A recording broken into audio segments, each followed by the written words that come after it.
Thiruvananthapuram SAP ക്യാമ്പിലെ trainee ഉദ്യോഗസ്ഥന്റെ ആത്മഹത്യയിൽ പോലീസിനെതിരെ ഗുരുതര ആരോപണവുമായി കുടുംബം. ആനന്ദിന്റെ മരണത്തിന് കാരണം ബെയിൽ ഉദ്യോഗസ്ഥരുടെ പീഡനമെന്നും മകൻ ഒരിക്കലും ആത്മഹത്യ ചെയ്യില്ല എന്നുമാണ് കുടുംബം പറയുന്നത്.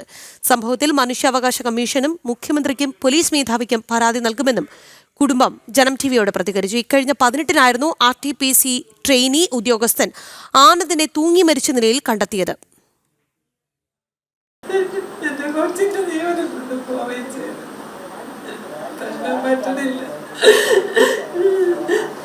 തിരുവനന്തപുരം SAP ക്യാമ്പിലെ RTPC ട്രെയിനി ഉദ്യോഗസ്ഥൻ ആനന്ദിന്റെ ദുരൂഹമരണത്തിലാണ് കുടുംബം ആരോപണവുമായി രംഗത്തെത്തിയത്.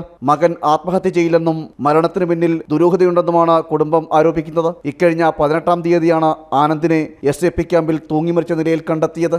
നമ്മളെ കുടുംബം രക്ഷപ്പെടും എന്നുള്ള രീതിയിലല്ലേ അവർ പോണത്. ഇങ്ങനെ ഇത്രയും കഷ്ടപ്പെട്ട് എൻ്റെ മക്കൾ കുത്തിയിരുന്ന് പഠിച്ചുണ്ടാക്കിയ ജോലിയാണ്. നമുക്ക് സഹിക്കാൻ പറ്റില്ല. എൻ്റെ കൊച്ചിനെ അവസാനം അവർ മന്ദബുദ്ധിയാക്കി അവർക്ക് അവരെ ചികിത്സയാക്കിക്കൂടെ, രക്ഷാർത്ഥകളെ വിളിച്ച് അല്ലെങ്കിൽ പറഞ്ഞു വിട്ടൂടെ, വീട്ടിലോട്ട് പറഞ്ഞു വിട്ടൂടെ, അതൊക്കെ അവർ ചെയ്യാത്തത്. സെപ്റ്റംബർ 16-ാം തീയതി ആനന്ദ് കൈമുറിച്ച് ആത്മഹത്യക്ക് ശ്രമിച്ചിരുന്നു. ഇത് തങ്ങളിൽ നിന്ന് അധികൃതർ മറച്ചുവെച്ചു. മകനെ തങ്ങളോടൊപ്പം വീട്ടിലേക്ക് അയക്കുവാനോ സംഭവിച്ച കാര്യങ്ങളിൽ കൃത്യമായ വിശദീകരണം നൽകുവാനോ അധികൃതർ തയ്യാറായില്ലെന്നും മാതാവ് ചന്ദ്രിക പരാതിപ്പെടുന്നു. മരിച്ചതുപോലും ഞങ്ങളെ അറിയിച്ചില്ല. അത് ഞങ്ങളെല്ലാം ഇവിടുന്ന് ആൾക്കാർ ചെന്നപ്പോൾ അവരതിനിടയ്ക്ക് അകത്ത് ആശുപത്രിയിൽ കൊണ്ടുപോയി. ആരും ഒന്നും അറിഞ്ഞില്ല. അവിടെ ചെന്ന് എൻ്റെ കൊച്ചും അവിടെ ചെന്ന ആൾക്കാരും നാട്ടുകാരെല്ലാം കൂടെ ഇവനെയും വലിച്ചെടുത്ത് അവിടെ ചെന്നപ്പോൾ ആശുപത്രിയിൽ ഒറ്റ മുറിയിൽ കൊണ്ടുവന്ന് അനാഥയായിട്ട് കൊണ്ടിട്ടിരിക്കണം. അവിടെ പോലീസുകാർ ആരും ഇല്ലായിരുന്നു. അനാഥകളായിട്ട് എൻ്റെ കൊച്ചിനെ അനാഥയായിട്ട് ഒരു റൂമിലുണ്ട്. നിയമത്തിൻ്റെ മുമ്പിൽ കൊണ്ടുവരണം. എൻ്റെ കൊച്ചിന് എന്താണ് സംഭവിച്ചെന്ന് കൊണ്ടുവരണം. ഇതേപോലെ പാവപ്പാവിയായ പാവപ്പെട്ട തള്ളന്മാരെ മക്കൾ ഇതേപോലെ ഇനി അനുഭവിക്കാൻ പാടില്ല. തള്ളന്മാർ എനിക്ക് നിയമത്തിന് മുമ്പേ കൊണ്ട് എനിക്ക് ഒരു താങ്ങും തണലും ഒക്കെ ആയിരുന്നു എൻ്റെ കൊച്ച്. ആനന്ദ് ആരെയോ ഭയപ്പെട്ടിരുന്നതായി തനിക്ക് സംശയമുണ്ടെന്ന് സഹോദരൻ അരവിന്ദ് പറയുന്നു. അവർ എന്തോ ഒരു ദുരൂഹതയുണ്ട്. അവിടെ ദുരൂഹതയുണ്ട്. എല്ലാവരും മറയ്ക്കും. നമ്മളെ മറ്റേ പൊട്ടൻ എന്ന രീതിയിലാണ് അവർ നമ്മളെ അടുത്ത് സംസാരിച്ചതും. ആ ഒരു ഇതാണ് സംസാരം. അപ്പോഴേ എനിക്ക് മനസ്സിലായി എന്തൊക്കെ എൻ്റെ അനിയൻ്റെ ഉള്ളിലുണ്ട്. അവൻ നമ്മുടെ അടുത്ത് ഓണത്തിന് വന്ന അപ്പോഴും നമ്മൾ പറഞ്ഞു പിടിച്ച് നില്ലടാ, നീ ധൈര്യമായിട്ട് പിടിച്ച് നില്ല് എന്നാണ് നമ്മൾ പറഞ്ഞു വിട്ടത്. എന്നിട്ട് ഈ ഓണം കഴിഞ്ഞ് പോയപ്പോഴാണ് ഇത്രയും മാരകമായിട്ടുള്ള പീഡനം അനുഭവിച്ചു തുടങ്ങിയത്. അവൻ്റെ ഉള്ളിനുള്ളിൽ എന്തൊക്കെയോ പോഞ്ഞ് മാറുന്നുണ്ടായിരുന്നു. അത് നമ്മളടുത്ത് തുറന്ന് പറയണമെന്നുണ്ടായിരുന്നു. പക്ഷേ അവനത് കഴിയുന്നില്ല.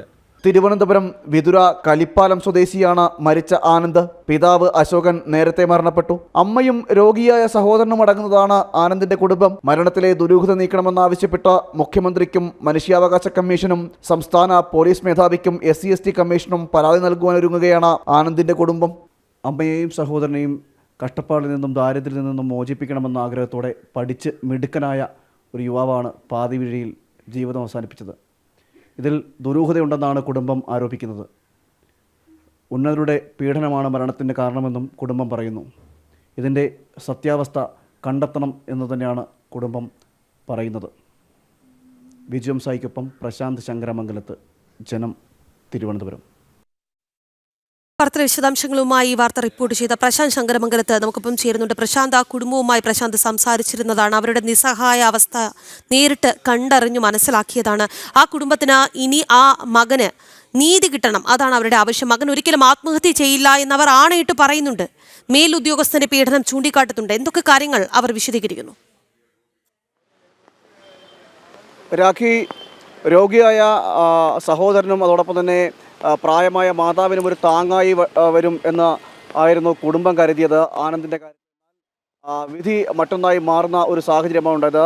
ഇതിലാണ് ഇപ്പോൾ കുടുംബം ഗുരുതരമായിട്ടുള്ള ആരോപണവുമായി രംഗത്തെത്തിയിരിക്കുന്നത്. അധികൃതരുടെ ഭാഗത്തു നിന്നുള്ള അനാസ്ഥയാണ്, അല്ലെങ്കിൽ അധികൃതരുടെ ഭാഗത്തു നിന്നുണ്ടായ മാനസിക പീഡനം അടക്കമുള്ള കാര്യങ്ങളാണ് ഇത്തരത്തിലൊരു ആനന്ദിൻ്റെ ആത്മഹത്യയിലേക്ക് നയിച്ചതെന്നടക്കമുള്ള കാര്യങ്ങളാണ് ഗുരുതരമായിട്ട് കുടുംബം ആരോപിക്കുന്നത്. ഇക്കഴിഞ്ഞ 18-ാം തീയതിയാണ് SAP ക്യാമ്പിനുള്ളിൽ മരണപ്പെട്ട നിലയിൽ തൂങ്ങി മരിച്ച നിലയിൽ ആനന്ദിനെ കാണുന്നത്. അതിനു മുമ്പ് 2 ദിവസം മുമ്പ് 16-ാം തീയതിയും ഒരു ആത്മഹത്യാ ശ്രമം ആനന്ദ് നടത്തിയിരുന്നു. കൈഞ്ഞരമ്പ് മുറിച്ചുകൊണ്ടാണ് ആത്മഹത്യാ ശ്രമം നടത്തിയത്. അതിനുശേഷം 2 ദിവസം പിന്നിടുമ്പോഴാണ് വീണ്ടും ആത്മഹത്യ ചെയ്യുന്ന നിലയിലേക്ക് എത്തിയത്. ഇതിനുള്ളിൽ എന്താണ് സംഭവിച്ചത്? ഇത്തരത്തിൽ ഉള്ള ഒരുപാട് ചോദ്യങ്ങളാണ്, ഒരു 100 ചോദ്യങ്ങളാണ് കുടുംബം ഉന്നയിക്കുന്നത്. തൻ്റെ മകൻ ഒരിക്കലും ആത്മഹത്യ ചെയ്യില്ല എന്നാണ് കുടുംബം പറയുന്നത്. കാരണം ഈ അമ്മയ്ക്ക് താങ്ങായിട്ട് ഉണ്ടാകണം, അമ്മയെ പൊന്നുപോലെ വളർത്തണമെന്നടക്കമുള്ള കാര്യങ്ങളാണ്, അതായത് നോക്കണമെന്ന അടക്കമുള്ള കാര്യങ്ങളാണ് അമ്മ തന്നെ പറയുന്നത്. ഇങ്ങനെ പറയുന്ന ഒരു മോൻ ഒരിക്കലും ആത്മഹത്യ ചെയ്തില്ല, പിന്നെ എന്തുകൊണ്ട് ഇത് സംഭവിച്ചു എന്നതടക്കമുള്ള കാര്യങ്ങളാണ് കുടുംബം ചോദിക്കുന്നത്.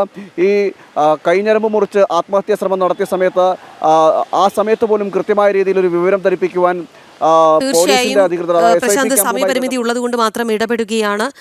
മകന്റെ മരണത്തിൽ നീതി ലഭിക്കണം, അവന് എന്താണ് സംഭവിച്ചത് എന്നറിയണം, ഇതാണ് കുടുംബത്തിന്റെ ആവശ്യം. പ്രശാന്ത് ശങ്കരമംഗലത്താണ് വാർത്തയുടെ വിശദാംശങ്ങൾ നൽകിയത്.